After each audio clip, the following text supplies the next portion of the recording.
Oi gente, eu sou o Neto, esse aqui é o canal 1000 Páginas. E se eu te falar que o Cyberpunk é agora?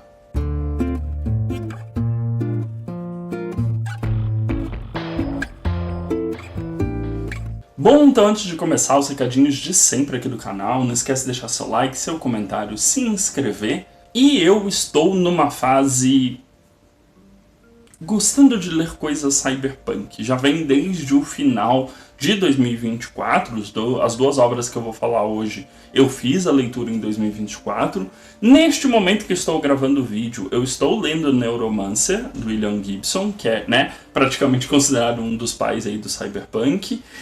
E é engraçado como quanto mais a gente avança no quesito tecnologias, mais esses escritos antigos, no caso do Neuromancer, mas também alguns casos atuais, sobre, dentro do gênero do cyberpunk, eles acabam precisando absorver dores muito reais. E aí a gente se vê preso quase num ciclo de o cyberpunk influenciou a nossa sociedade, o cyberpunk previu a nossa sociedade atual, ou o cyberpunk ele está só se retroalimentando de como essa grande distopia do capitalismo que a gente vive atualmente. Então ele fica se retroalimentando e trazendo obras muito peculiares que você olha e fala, eu sei exatamente aonde estão os elementos sci-fi dessa história, e em alguns momentos você fala, eu não sei aonde estão os elementos sci-fi dessa história.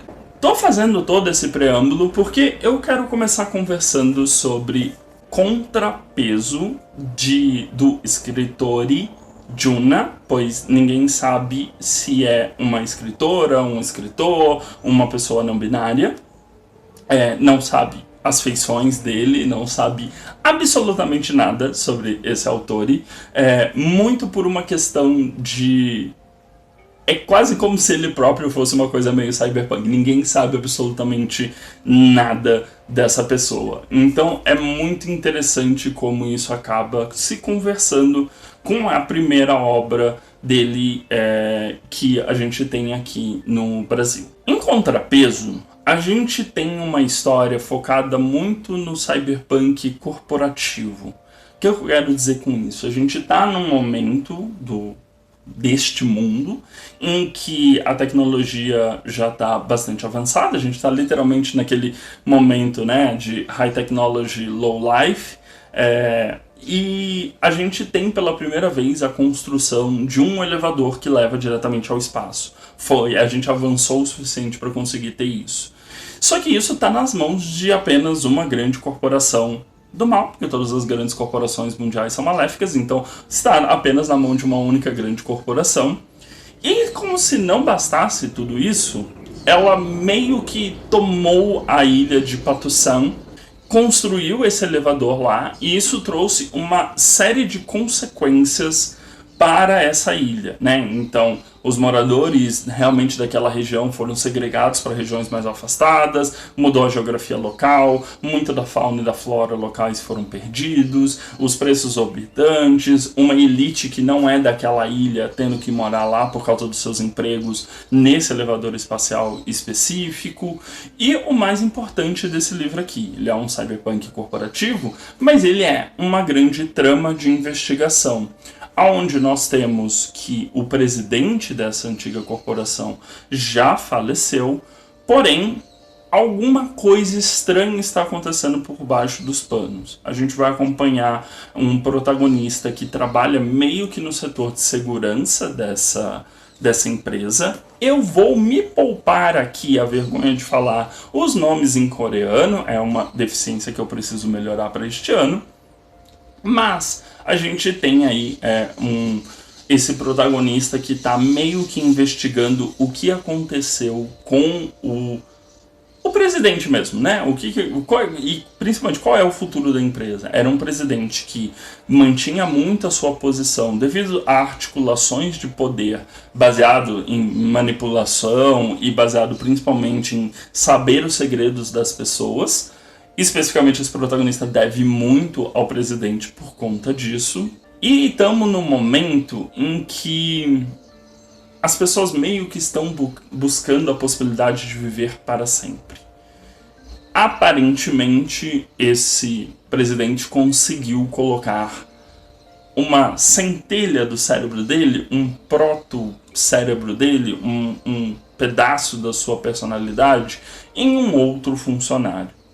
E o protagonista começa a ver essa movimentação e aí acontece tudo o que vocês podem imaginar. É assassinato, é tentativa de fuga, é um plano dentro de um plano, é precisar ir para uma corporação inimiga que já sabe tudo da corporação principal, que é a LK Space, porque o trabalho deles é meio que ser a anticorporação desta corporação, mesmo que eles mantenham relações de negócios a longo prazo. Então, todos os quesitos de trama investigativa eles estão aqui num contexto cyberpunk. Então, todos os personagens possuem que eles chamam de minhocas em sua cabeça, que é como se eles tivessem seu próprio, um computadorzinho pessoal instalado dentro da cabeça, e isso traz diversas consequências para esses personagens. Em determinado momento, eles precisam lidar com a Frente de Libertação de Patusan, e eles começam a escavar todos os crimes que ocorreram para que a sociedade chegasse no momento de termos um elevador espacial.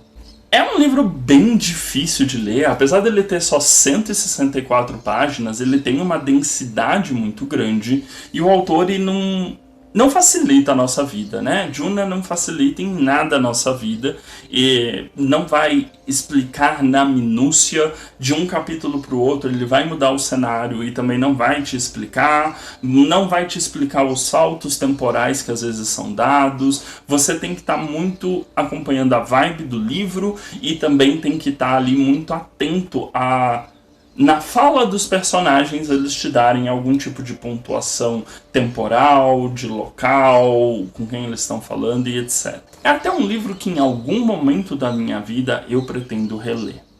Porém, mesmo com todas essas dificuldades, foi extremamente prazeroso fazer a leitura de contrapeso, muito porque o movimento cyberpunk como um todo, ele sempre vai retratar os temores sociais de quem está escrevendo, né? Então, como ele é um livro coreano, Duna é um autor coreano, tem um pouco da carga do que são os temores sociais coreanos referentes ao avançar da tecnologia. Até onde vai o poder das corporações, o quanto a sua vida está acabada se você perder um emprego, ou o quanto um determinado emprego representa para você, os perigos de exposição sem nenhum tipo de barreira com a tecnologia, todas essas questões que são cyberpunk têm um viés diferente por ser um romance oriundo da Coreia do Sul, né? Então ele tem essa carga diferente de outras obras americanas que a gente tem um pouco mais de contato. Como isso se relaciona com este livro, Estado Elétrico, do Simon Stanley Hague? Eu duvido que eu tenha pronunciado corretamente o nome do autor, é um autor sueco, e esse livro que saiu pelo selo do Quadrinhos na Companhia, ele é um livro ilustrado, no sentido... Vou até pegar uma página aqui para vocês terem uma ideia do que eu estou falando. Ele tem um blocão de texto e uma bela ilustração do Simon. Então ele não é um quadrinho per se, no sentido de quadros serializados para contar uma história, ele tá mais para um livro ilustrado, mas ele tem esse tamanho absurdo de grande, eu não tenho nem estante para comportar esse livro, ele fica em cima de uma, super sem posição. Ele se passa em 1997, em uma sociedade que já passou por uma guerra meio que humano-cibernética, e a gente tá num ponto em que a sociedade ela já viveu o high-tech low-life e agora a gente está só no pós-cyberpunk, a gente está no fim. Então a gente vai acompanhar uma protagonista que está acompanhada do seu robô pessoal, dá pra dizer, mas é um robozinho mirim, que ela tem bastante afeição por ele, em um praticamente um road movie, assim, é um road book onde eles estão cruzando os Estados Unidos de leste a oeste para chegar em algum determinado local. Porém, o que acontece? Na região oeste, eles vão precisar cruzar uma parte desértica dos Estados Unidos e durante todo esse trajeto a gente é pontuado das consequências dessa vida tecnológica. Como ele é se passado em 97, ele nunca chegou aos anos 2000, essa realidade, esses Estados Unidos, a gente tem algumas idiosincrasias na história, algumas ilustrações que me parecem algo muito tecnológico, mas também não parece ao mesmo tempo. Os carros são carros de 1997, mas também, né, tem alguma coisa tecnológica por trás. É quase como se fosse uma sociedade que focou em um único desenvolvimento tecnológico específico, tipo robótica, e também dá para dizer que uma coisa meio pré-internet, ou internet bem no seu início, e esqueceu de desenvolver todas as outras coisas. A parte armamentista e de robótica é extremamente avançada. A parte social, assim como qualquer lugar das Desgraças Unidas da América, já foi completamente esquecida. E é bastante curioso que essa protagonista em questão, a gente não sabe até o fim da história a motivação dela. A gente sabe que ela tem que ir para o oeste, que ela está em busca de alguma coisa no oeste, mas a motivação real de por que ela tem que fazer essa viagem nunca está exatamente muito claro. E é um livro que sempre vai pincelar o que ela está vivendo agora. Ele é dividido até por trechos da viagem, com o que aconteceu no passado, o que motivou ela a fazer essa viagem. Então é uma construção lenta do personagem de o que é este mundo, o que foi a guerra que nós passamos, olha as consequências de tudo o que aconteceu e principalmente olha como essa grande corporação do mal estragou tudo e está fazendo com que as pessoas se entreguem a total e completa desesperança, entregando tudo que elas possuem, inclusive sua mente, para essa grande corporação, no intuito de tentar se salvar, mesmo que isso signifique abandonar os seus corpos físicos em algum momento. Então é um pouco opressivo a carga por trás desse quadrinho, dessa obra, desse livro. Ela é uma carga bastante opressiva e traz também uma preocupação muito grande com o poder das corporações ao longo do tempo e principalmente como corporações não têm alma, não têm coração, não têm cérebro, elas são apenas grandes máquinas de gerar dinheiro e por conta disso uma guerra não é um problema desde que eu ainda mantenha as minhas ações. Uma guerra não é um problema desde que ainda tenha pessoas para comprar a minha última solução para elas. A total e completa destruição da sociedade americana não é um problema desde que eu seja a última salvação possível enquanto corporação para essas pessoas. Então é um livro bastante opressor nesse sentido. Ele não vai te dar nenhuma resposta para essa trama que você está acompanhando, mas ele vai sempre te deixar com aquela coceirinha assim no fundo da cabeça. Então são dois livros completamente diferentes, de autores com backgrounds completamente diferentes, inclusive, né, de geografias diferentes, mas todos com uma indagação muito sincera de qual é a consequência desse poder que a gente está cedendo para, e aí puxando para o nosso mundo real, né, para as Big Techs. Qual é a consequência disso? Qual é a consequência minha, né, Neto, enquanto pessoa, de que Meta, Google, né, a Apple, todos eles têm os meus dados e meu perfil, minha capacidade, tipo, tudo que eu já produzi, tudo que eu sei, tudo que eu consumi, e o quanto isso vai determinar o nosso futuro e o quanto acaba já determinando, né? Hoje a gente tem bastante casos de pessoas que, por algum comportamento em redes sociais, acaba sendo demitido, ou o inverso, é contratado através de redes sociais,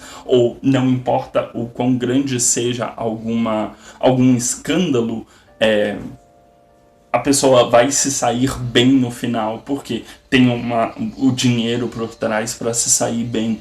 Então, mesmo sendo questões de uma coisa bastante sci-fi e tecnológica e né, um futuro que a gente ainda não consegue vislumbrar, porque a gente está bem longe de robôs sencientes, de transferência da mente, de salvar a nossa, né, toda a nossa mente e psique na nuvem, a gente já tem as consequências reais de dar tanto poder a empresas. Então, acabam sendo dois contextos completamente diferentes de criação literária, mas que acabam se amarrando exatamente nessas indagações extremamente humanas de para onde vamos nesse capitalismo tardio.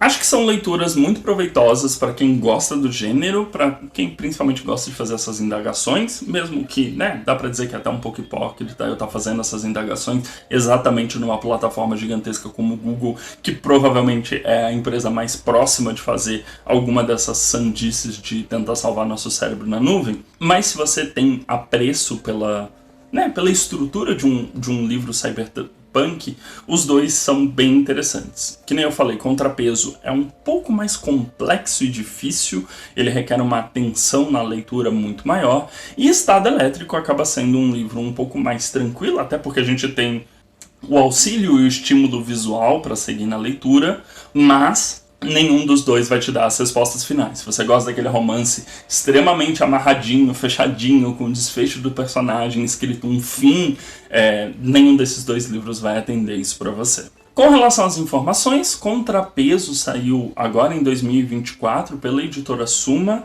tá com um preço de R$ 69,90 e a tradução desse livro foi feita pelo Luiz Girão. E pelo que eu vi aqui no livro, foi traduzido direto do coreano, o que é sempre muito melhor. Enquanto que Simon Stalenhag, do Estado Elétrico, é um livro bem caro, como dá para vocês verem. Ele está saindo por R$ 139,90, o preço de capa dele, né? Aí eu não estou falando de nenhuma promoção.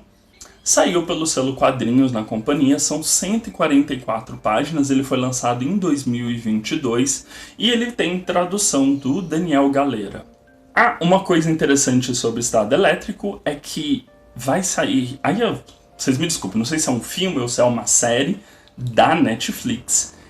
E sinceramente, o trailer desse treco foi a coisa mais ofensiva que eu já assisti no que se refere a uma adaptação, porque basicamente, como é uma história introspectiva, eles precisaram transformar isso num filme de ação sci-fi genérico com Chris Pratt. Então, nada da obra original, tirando a temática de ser um road movie de uma garota com um robô, parece estar na versão da Netflix.